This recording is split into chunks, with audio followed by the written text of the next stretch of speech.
operated by Customs Officer on board Australian Customs tender on the 31st of January 2008. Well, back in 2008, the Australian government sent a customs vessel down to document Japan's whaling in Australia's Antarctic territory. And what you're about to see is the footage that they took at that expedition. Footage that Sea Shepherd have fought the government very hard on for many years to obtain.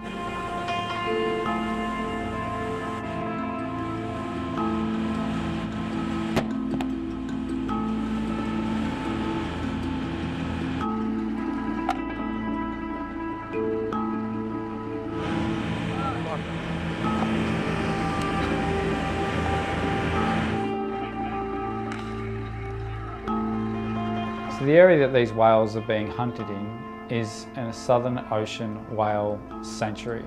And yet they are being chased with these harpoon ships that are doing 23, 24 knots. And these whales are swimming at 16, 17 knots to try and outrun these harpoon ships. But eventually they come up, exhausted.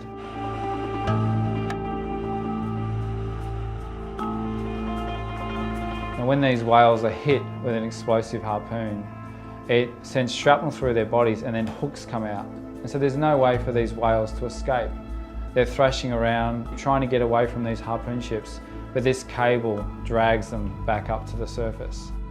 You know, it takes a long time for these whales to die. It's barbaric, and this goes on in an established Southern Ocean whale sanctuary, in an Australian whale sanctuary.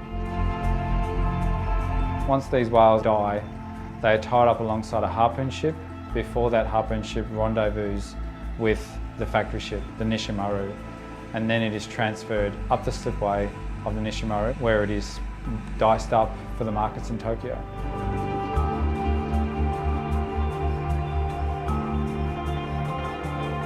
Although this footage was taken in 2008, we still have the Japanese whaling fleet heading down to the Southern Ocean whale sanctuary to kill whales.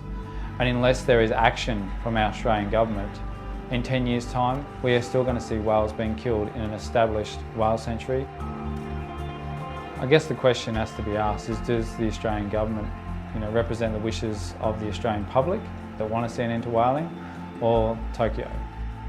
It's time the Australian government stepped up and sent a vessel south.